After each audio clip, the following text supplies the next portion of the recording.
You are now listening to Carly's Couch. I'm Carly. And I'm Lex. In this podcast, we discuss a wide array of topics about life and how to live your best life. Whatever that looks like for you. Hope y'all enjoy. Welcome to this week's episode of Carly's Couch. Today, we are talking about the upper limit. And if you want to operate at your highest level, live in your highest vibration, how you need to understand what the upper limit is and find ways to break through it. God dang it. Why you say God dang it? I was struggling a little bit. It seemed like you had it to me. I appreciate that. So first of all, for our little banter, speaking of upper limits, what does not have an upper limit is my stomach. For anybody who pays attention to Lextopia on Instagram, I have been on a 2-day food bender.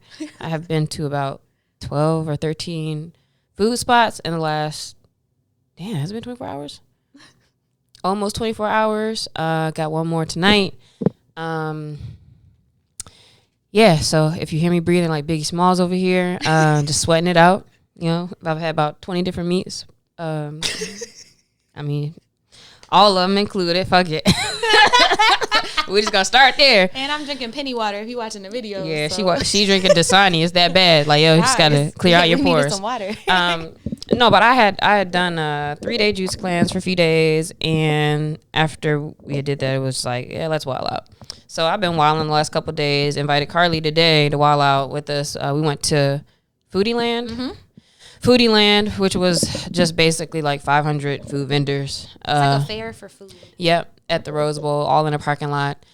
Great times, good time. Had a lot of good food, so had fun. So yeah, that's why right now I'm like, a little tired. But I got my water, so gonna take a nap after this recording.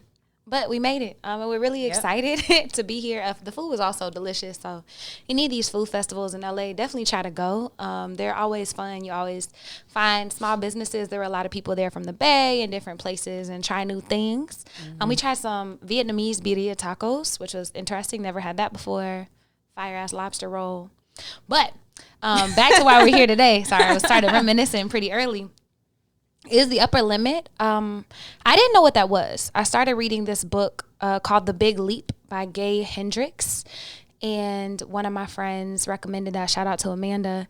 And I started reading it, and I was like, what is an upper limit? And she kept talking about, actually she or he, I'm not sure, but kept talking about how, you know, if you are a successful person and you're relatively self-aware and you're doing the work, like, you know, you can overcome a lot of things, but even in your success, whether you're extremely successful in your career, like CEO, you know, $1 million deals plus on the daily, you know, somehow you'll reach an upper limit beyond what it is that you think that you can have, what you're worthy of, whether it's in relationships, in family, in money, in jobs, in whatever form of success you start to self-sabotage. And I thought it was really interesting. So I really wanted to explore what that looks like, how we can recognize it in our own lives, and then like what does it look like to actually start to tackle that problem. Was the whole book about specifically the upper limit problem, or was it like that was a part of what they were talking about? So the whole book was about the upper limit problem. Gay Hendricks actually coined the term, and he or she, sorry, I should have probably looked that up, coined it because they do a lot of career coaching and life coaching for people and very successful people. And they noticed that among all these people in all these various fields and on all of these industries and everything, that they kept hitting an upper limit and that it looked different. Like some people, they would be so successful in business, but then they would mess up their home life, or they would finally, like, you know, get their partner, their dreams, and then start fumbling, you know, the bag on deals that they've had forever. And so that's when they realized that there was kind of this place. And so the book's premise is to help you operate in your zone of genius.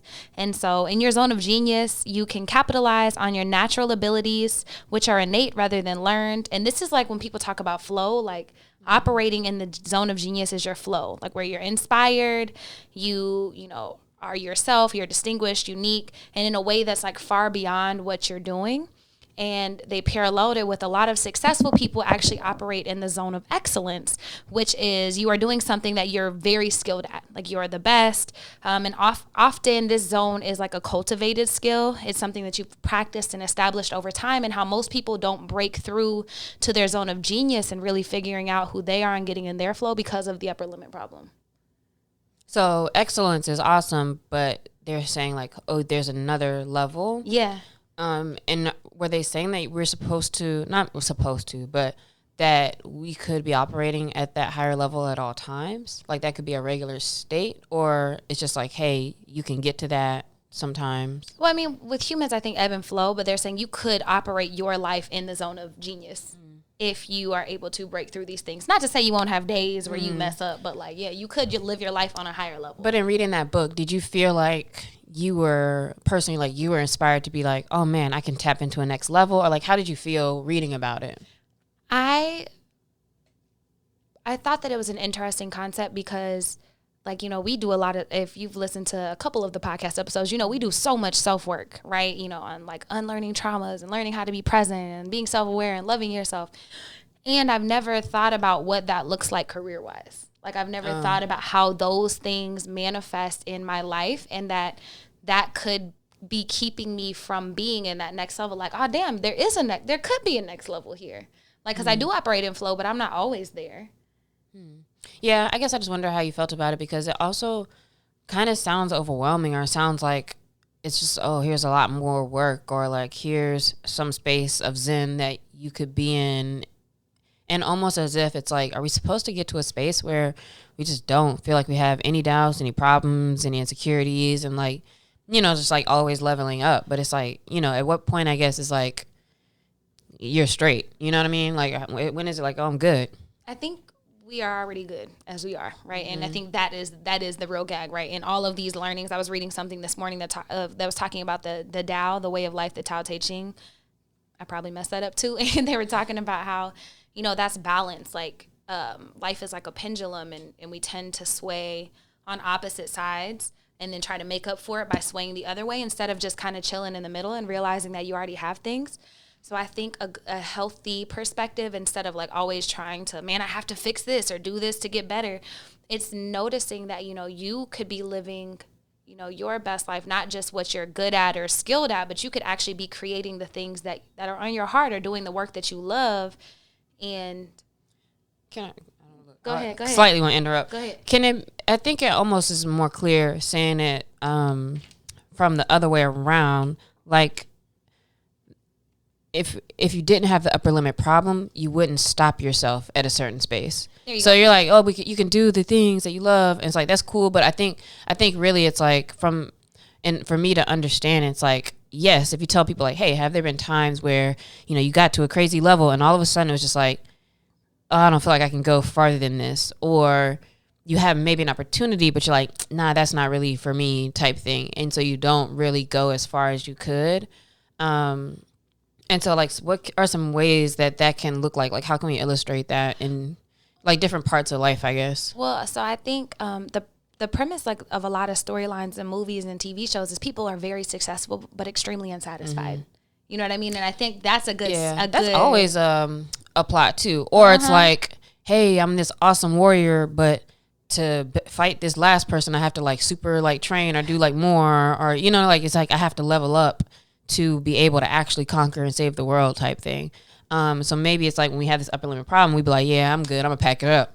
Like, I'm not about to do all that. And so maybe it's like not accepting that challenge or something. But yeah, and just living in your life in a way that is satisfying to you, like knowing that you can do these things. But I think that plot is like a perfect example of like what the upper limit like could look like if you're trying to still grasp what the concept is. But is upper limit problem not thinking that you can do it?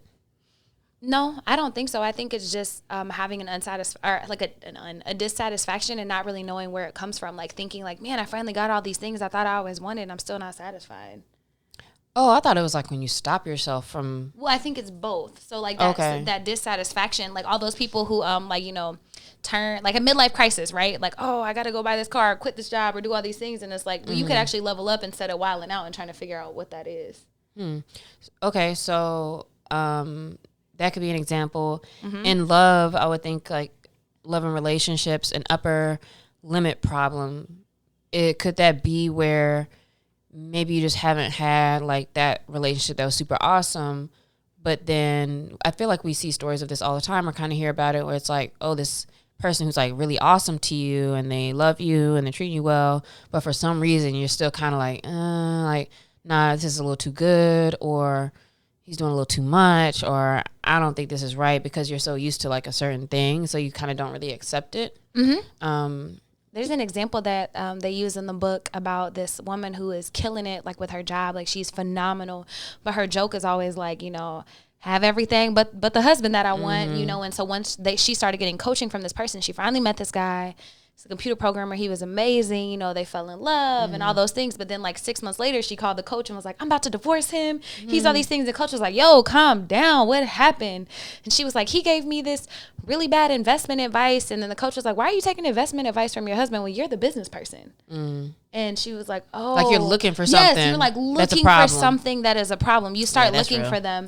And so I think that happens to all of us, right? You really are like, man, it can't be this good, or I can't feel this good, or I can't have everything in my life working out right now. So you start looking for things and then blow them up. Because he said, or he or she said, that they were coaching that person and they were like, bro, why'd you take advice from him? And then the husband was just trying to level up, and because he felt insecure because the wife was so successful and he wasn't a business person. So both of them are trying to, just we're human. We're human. And then for sure, we've kind of been touching on it, but like in a career, for sure, like I'm trying to think of some opportunities or things where it's like somebody's asking like, oh, can you do this? Or would you think about working in a particular space or with a particular person or type of client or something? And then to be like, I'm not really quite there yet. Or, just like not accepting that like you can take it on, even if you might need to figure some things out, but like you can take it on, you can actually do it, allowing yourself to step into the next level. Is there any better like a career or work style type? Just the one from the book. So they were coaching this man and he was about to sell his company like for a lot of money. Like he was about to cash out, baby. Like he had bread, but like he was about to sell it for 10 times what he thought it was, all these things. And he said he spent so much time like combing through the contract with a fine-tooth comb, and he kept going back with revisions, and he had issues with this and with this and with this, that they finally like walked away. And then afterwards he realized like, oh, I just never thought I could do that. So I sabotaged myself. Is it the same as self-sabotage then? It sounds like it, like, or maybe we self-sabotage as a result of having an upper limit problem. There we go. I was about to say, I think the upper limit problem is more of a mindset. Because a lot of the symptoms of it seems, is like you think, and it's so interesting, I think, how our minds can work, where it's like we're really trying to make real what we believe and what we think. And so it's really a signifier of like, I don't really think I'm that CEO, or like I don't really think I'm that person worthy of this much love, or I don't really think this. And so your brain like comes up with a reason why it's like, yeah, like he's probably doing this or that, so yeah, you're not worried, like something is off, or yeah, let's do some things that make it where you don't get this opportunity. But do you think it's always that? Like, do you think self-sabotage is always upper limit problem? I don't think so. I think we self-sabotage ourselves for a plethora of reasons.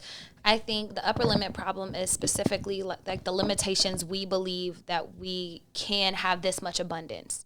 Like, if would it make you feel a type of way if someone, well, maybe not you, but some people might feel a type of way if like someone was like, man, yeah, I got $1 million contract. Like you might be, hell yeah. Some people are like, wait, me? My company's at 30. I'm not all this. So I think.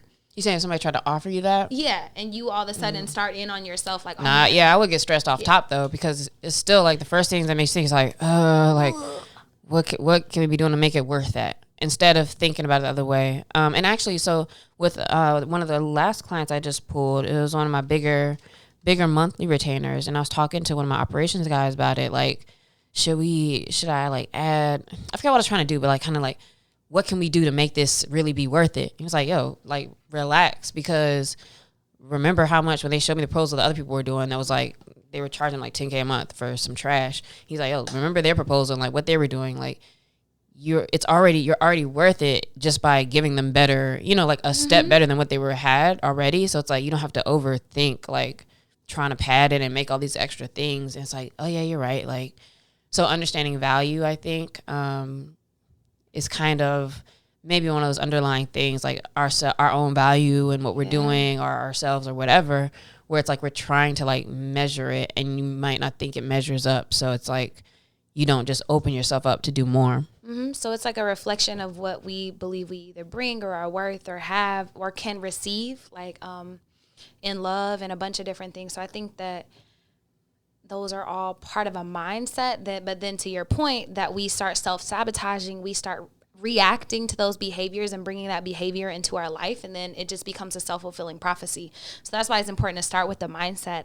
But if you're like, I don't know if I have an upper limit problem, here are some symptoms of what that could look like. So kind of that goes into that coming up next. I was going to ask, do you think everybody has an upper limit problem? I would think most people do. And so it's just interesting. And I guess that author, you said they coined this term, which makes it kind of easy to talk about it.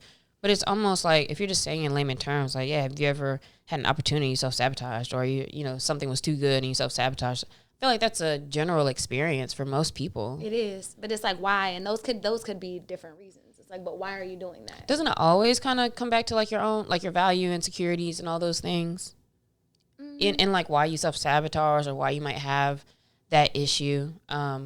Even for people like, because like I kind of grew up too, where it's like you can do anything, but at the same time, I don't even know what it is, like the real life things that tell you like, nah, you know, like, or make you think like, all right. But I feel like everybody deals with this. I would think so too. But I think I don't think that everything that self-sabotage is upper limit problem. Yeah, I guess, and also I don't think that. What it's making me think though is like, you know, if this is something that everybody deals with, is it? I don't know if saying it's wrong or bad, but like, is it wrong or is it just a part of our human experience? You know, or maybe it still makes it worth it for it to be something for us to combat, or maybe that's not the right words either for that, but maybe it's still something worth like, hey, we can get past this. But I just think it's interesting because like, I don't know, we're all kind of there.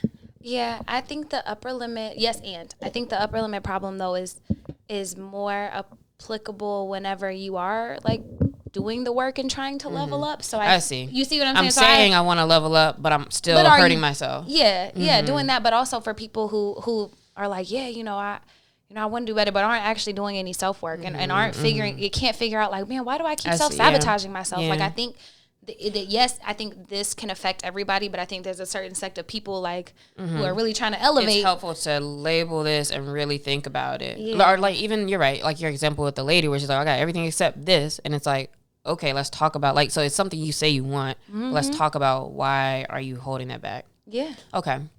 That's more clear. So for people who are like, man, you know, there's this next level or this thing that I'm trying to get to, but you kind of have had the opportunity, you haven't quite grasped for it, or you haven't really opened yourself up for real to like really do that thing, then this, I guess, would be for you to really think about these concepts.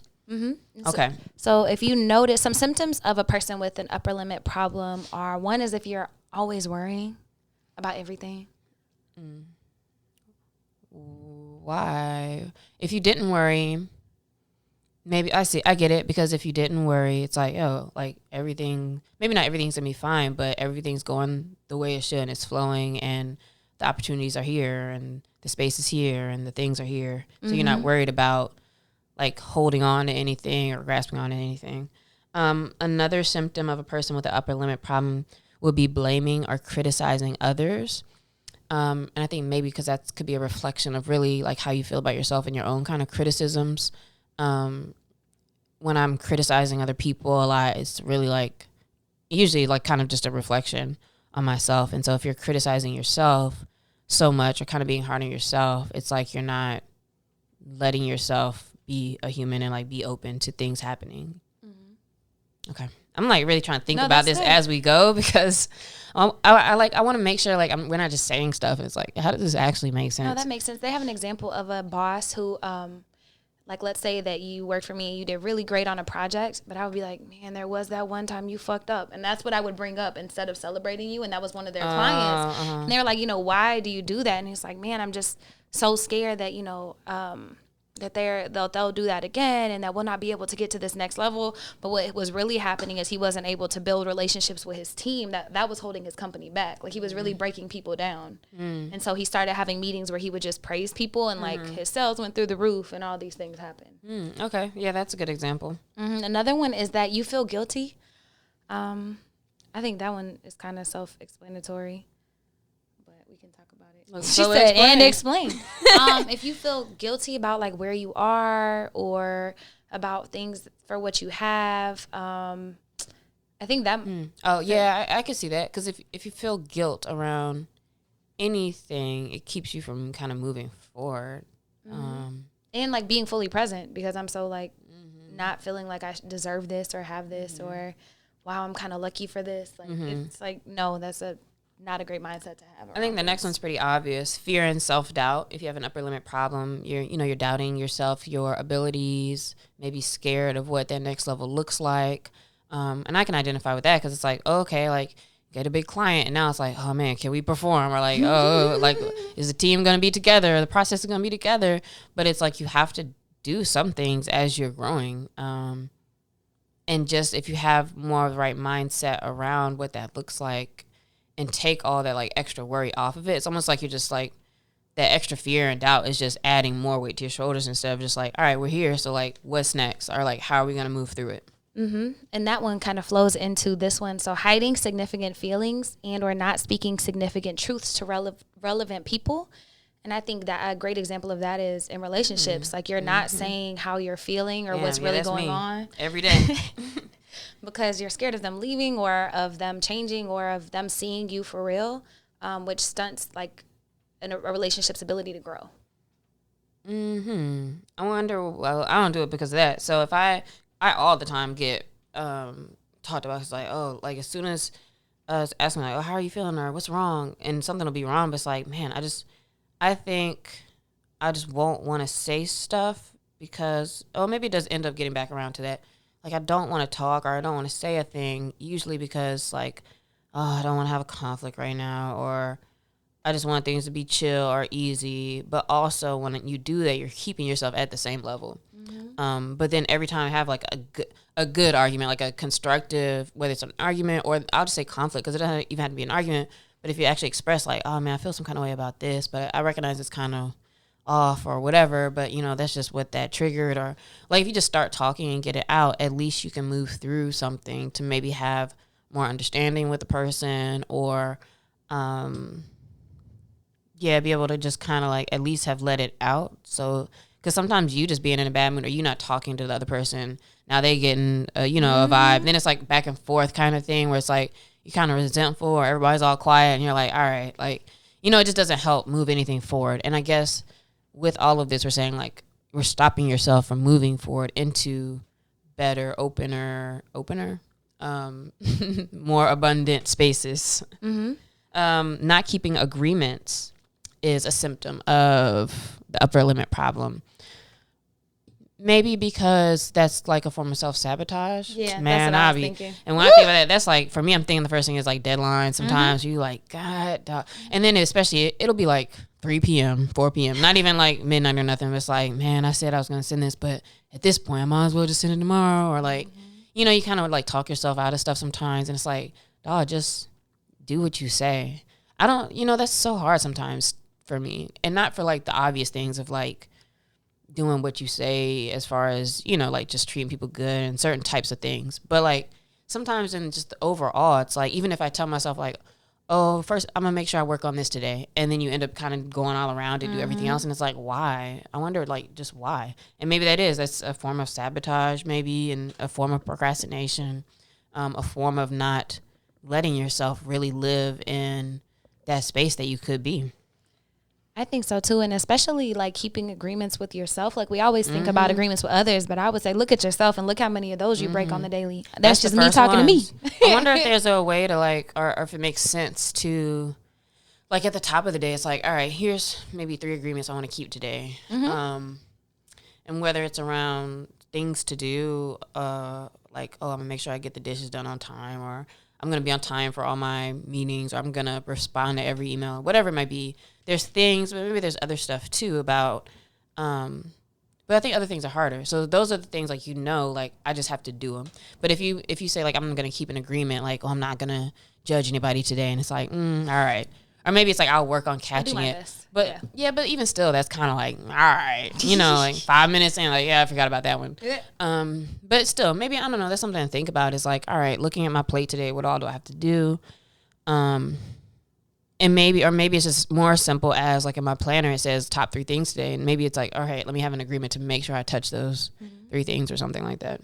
I think that's a great place to start. Another one is you get sick. Getting sick, whether like when everything else is going well, is a classic sign of an upper limit problem. Whether it's something like a cold, like out of nowhere, like you ain't been nowhere, you ain't been doing nothing, all of a sudden you get a cold. It's your subconscious way of kind of keeping yourself in your comfort zone and keeping you down. So next time you're sick, take time to rest and think about like what. Have you ever noticed that happen before with you? Mm-hmm. And also I wonder if comparable to that is, you know, every once in a while, like, you just be drained. Like, you're like, I'm tired. And maybe you didn't really do anything totally different to be like that.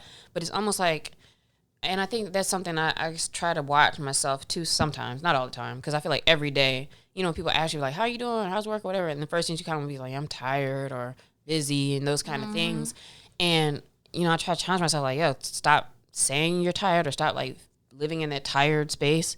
But sometimes you do be tired. But I feel like there's those times where it's like, damn, all of a sudden I'm just like feel really drained or like I do feel a little off. And it's almost like you're putting yourself in that space to almost like feel better about, oh, I'm not, you know, it's okay. I didn't go all in today, but, you know, I'm just really tired. So I'm going to listen to my body.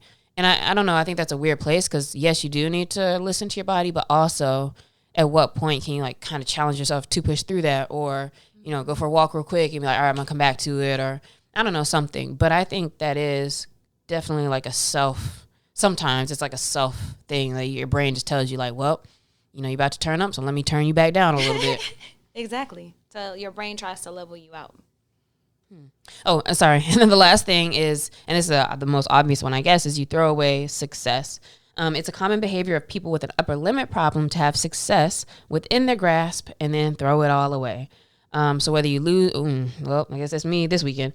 Whether you lose weight only to binge eat and gain it all back, or you drink too much at a work function and you embarrass yourself, it's almost like you're trying to soothe yourself sometimes. Like you're trying to soothe yourself by being like, yeah, I'll work on this deck. I know it's due tomorrow, but I got time. I can work on it just tomorrow, and I'm going to chill right now and soothe myself now instead of doing that thing. Or, yeah, like I just did this diet, but you know, I really want to get those 3 burgers right now, so I'm gonna go do that because that's what I want right now. Or like at a work party, it's like, oh, this is a little awkward. Like I could not work, but let me just go get a drink, and that'll make me feel better. It almost feels like you're not putting the long term ahead of the short term, which is, I think, a common characteristic of successful people is like to be able to have much better long term thinking, and which kind of what this sounds like, and that is hard. I think that is really hard. It is, especially because we are the microwave generation, like instant gratification, baby, likes, whatever we got it, like in the moment. And so it's really hard sometimes to keep that in mind. But if you have some of those symptoms, you might have an upper limit problem. In the book, whenever they were talking about how they dealt with their clients, it comes down to 4 questions, and you can have more than one, and most people typically do, but at least one of these are present whenever you have an upper limit problem. And so the first one is, and these are the cause like of the mindset for the upper limit problem. So these are like the root cause in general, or like if in an instance you do this thing. No, this is a mindset. So it's like the root. So the fruit is self-sabotage, but this is a root of that tree. So the first one is feeling fundamentally flawed. This one is mine. You have a deep-seated feeling that there's something wrong with you or that you're flawed. Like no matter what happens, it's like, you know, I can't do this or I can't, you know, become this full creative genius because inherently there's something wrong with me. Like I can't really live this life of my dreams and have this person because, you know, they're going to like something's inherently wrong. The second one is disloyalty and abandonment. Excuse me. So disappointing your family, not feeling like you met their socialized expectations, or feeling guilty perhaps for being successful or making it out, survivor's guilt, things of that nature. And that sounds kind of like what we mentioned before, is like breaking those narratives. Like you're used to a narrative of how you've grown up and your family.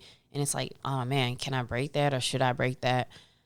So yeah, I can see how that would definitely hold people in that space. The third one is believing that more success brings a bigger burden, more money, more problems.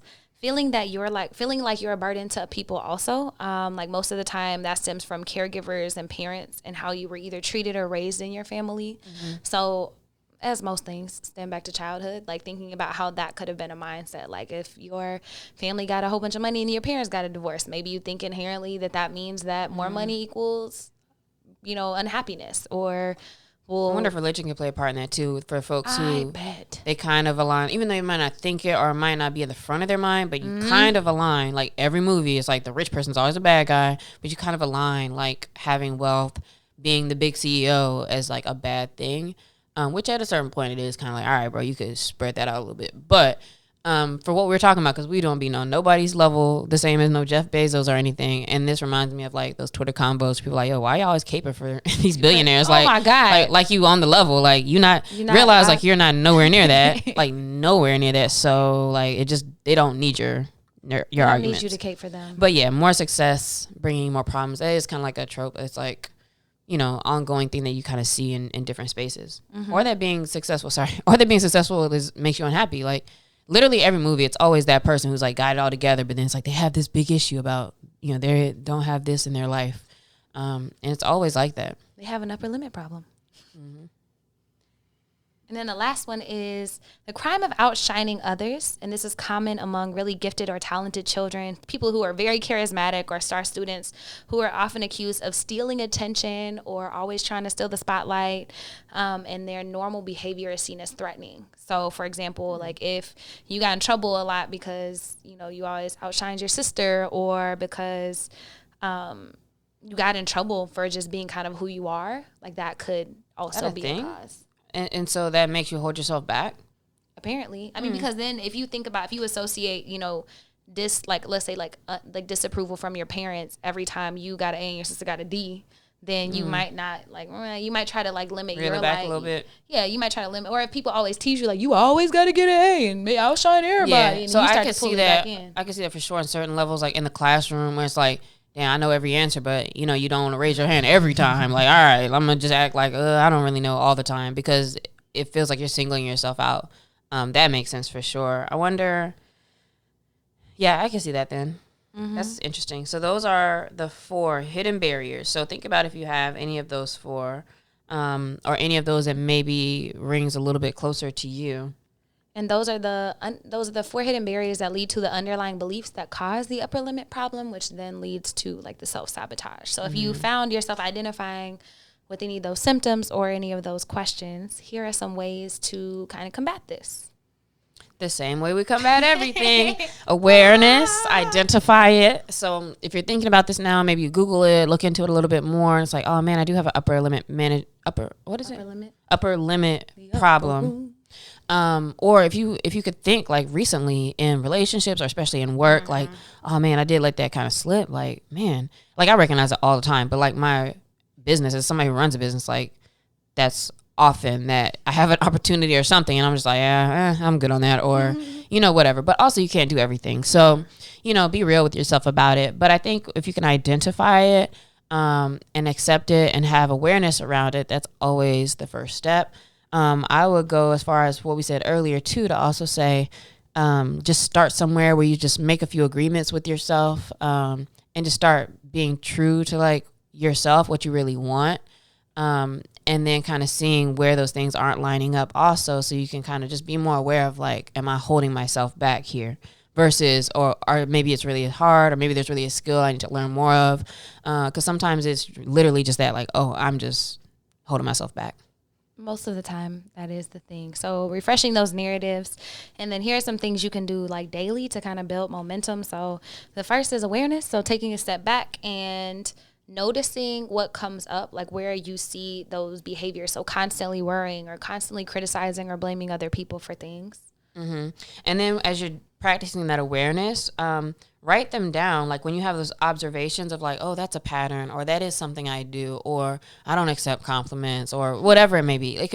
There's so many things, and sometimes that makes it difficult because it's such a part of, your day to day, or like your speech or your thought patterns. But as you start to recognize them, maybe write them down, or maybe write yourself a little prompt in the morning or evening, so that you kind of just think about what those things may be. If you catch it, just jot it down. And you can pay attention to it that way also. Mm-hmm.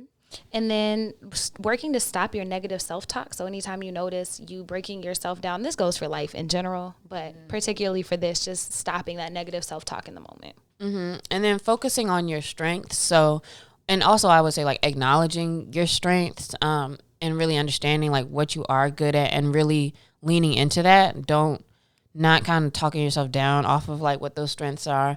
And also your self-esteem, like really think about what your self-limiting beliefs may be.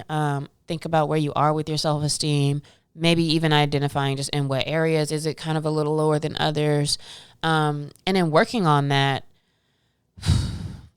Like I don't know exactly how to say how to work on your self-esteem. And in talking about this, we said we'd do another episode where we're going to really look into that because, that's really kind of a core thing with a lot of this stuff. But maybe like working on your self-esteem can just also be, again, when you recognize that you're about to say something different or react a certain way, it's like, nope, like, yeah, I am awesome. Or like, yeah, like I can do this. Or yes, I will finish this by whatever date or, whatever. Like sometimes it's just accepting the words, the actions, the opportunities that are being put in front of you because you do recognize like, yes, I can get that done or I am worthy of that thing.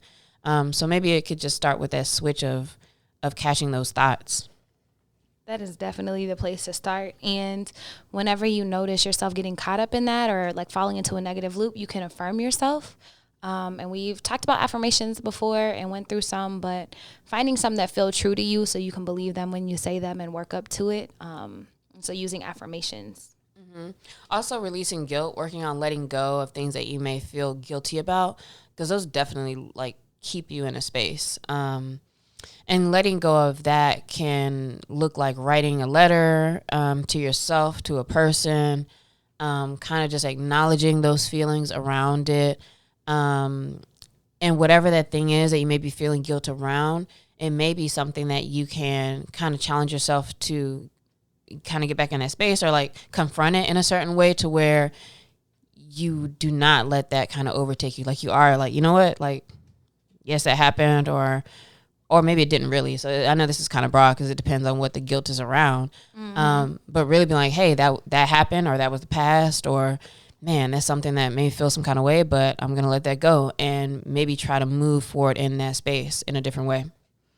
Being open to receiving. We have a whole episode on this, so you should run that back. Mm-hmm.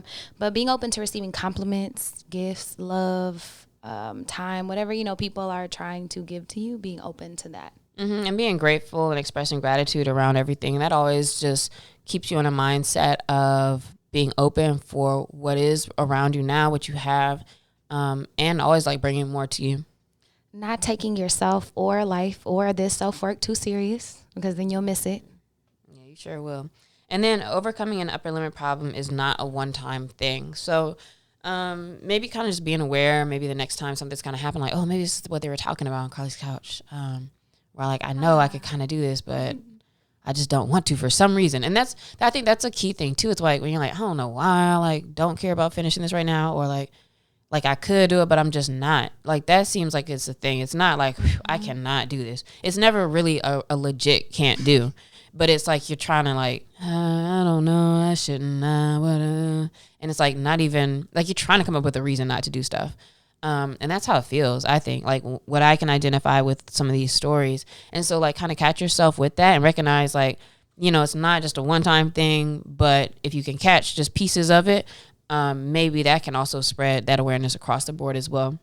And as you start to notice those and put these into action to start changing your patterns, like you start to get more into alignment, and alignment with everything is key. Like that's how you make sure you're on the path. And so let us know, what parts of this spoke to you, or maybe some things you're going to try this week. Maybe even some agreements you're going to make to yourself like this week. Hit us up on Carly's Couch on Instagram and Twitter and on TikTok. Yep, and if you have an upper limit problem, just know I do too. Carly does too. Most people probably do too. We all do too. But for sure that has to be, it's probably just like a huge weight off your shoulders. In a way, it's like you could just level up. Like, oh, like when you really start realizing like I'm the only one holding myself back from stuff, like that's so disturbing to me even right now. It's like, dog, because like I know I'm the only person holding my shit back, but I'm still hold it. I'm about like, to say, hold door. I'm gonna hold this shit back still. But it's like, for what? I don't. Yeah, why am I tripping? Like that meme with the boot on the person's head and their hand is the one inside of the thing. Right. That's it's like, us to us every day. Or who puts the stick in the bike and then try to blame everything else. And it's like, okay, like, we're just tripping, but why? I don't know. But recognize it. We're going to get through all this together. Take some time. I'll probably need to Google this some more. Carly was reading this book about upper limit problem. But I'd never seen that term before either, before we had talked about it. So look into it. Maybe we can find some other ways to help us kind of move through and open up to the next level. And this week's shout out, I'm super excited about because it's me. I have been working on like figuring out self-care products, and because self-care is one of the goals of my life, and a lot of things that I teach in corporate and nonprofits to students to people all over. And the first of my line is called Hoe Butters, HEAUX butter, and it dropped. So hopebutter.com. I'll put the links in here. But if you're trying to get some nice moisturizer made with love, all natural, you still have organic ingredients, I'm restocking. So I sold out. So shout out to that. Shout out to people like Lexi who bought some. Thank you. I know I shared it first, and I was like, oh, I should have copped a couple first because I know how her friends are supportive. I was like, oh, let me make sure I get one. I definitely sold out more. I had like 3 people text me. So I was trying to get this, but it's out of stock.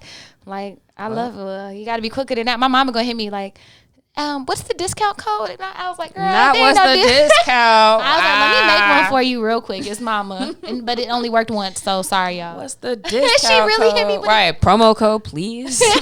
Hello? But this isn't as bad. But definitely, like, I have some friends who have their own, like, small business and make products, too. And I always, in the promo code, I always put free shipping. And it always goes through. And I'm like, yes. So there's a couple dollars where I'm like, yeah, y'all made these generic codes. It's like, all right, I'm gonna see if this one works. And it usually does. Did you have free shipping? No.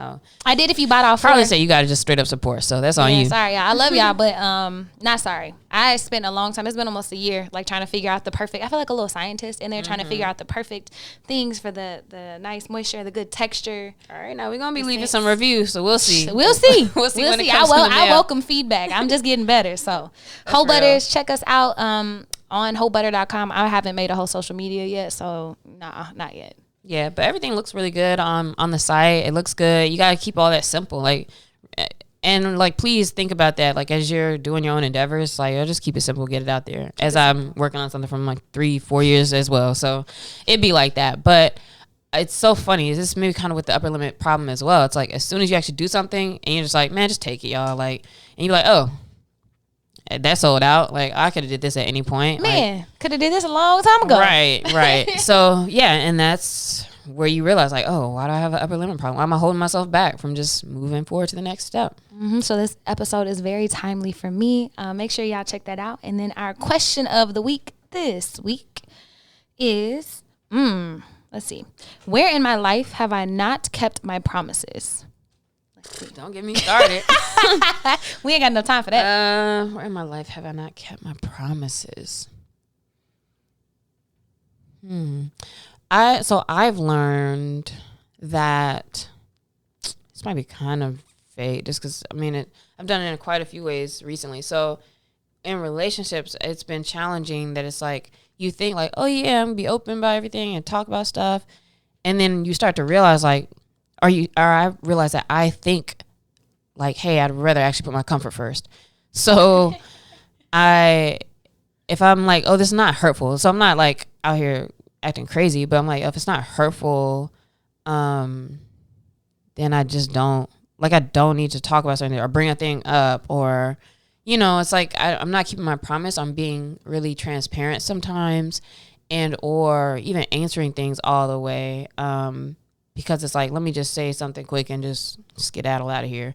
But to what we were saying earlier, it's like, well, that doesn't help also like build good, or not good, but like a great relationship if you're not like that. So my promises is sometimes like, I'm like, yeah, I'm going to do all these things. But then all of a sudden I'm like, I feel awkward, or I don't want to talk about this. And nah, nothing to talk about. And then I'd rather just not. Okay. I would say the hardest place for me, not lately, but up until this point in my life, was with myself. I I would want things, but I would usually choose, other people's feelings or sacrifice myself and my wants and needs for other people. I don't do that any longer, but I would say like that's the first thing that came to my mind is with myself. Mm-hmm. But that's a good question and a good way to recognize like where your limiting thoughts are. So for me, what I'm saying is kind of like a struggle with promises that I keep is limiting my ability to reach a higher level of intimacy and or openness and those types of things. And so it's like, all right, well, why are you holding back on that? Or why are you even making those promises? So for me, I also have to recognize like, how can I be more honest also with myself about like, what am I about to do? Because sometimes I'm not gonna, I'm just not gonna go there. I'm just gonna be like, yeah, it's cool. And just keep things to myself. And mine kind of stems from like the feeling flawed or not feeling worthy of like these things. And now that I know that I am and I'm walking in that more, that's how I'm starting to keep my promises to myself, like as I approach it. That's good. So listeners, where in your life have you not kept your promises? Think about that. Think about where you are now. We got to dip out of here. Man, this food coma is real. I'm about to say, bro, I need to take a nap. Straight up. We struggling, because I got dinner reservations in about 3 more hours too. So I need to let this process. I might need to push that back. But thank you guys for listening. As always, we hope you learned something today. 152, baby. See y'all next week. Bye.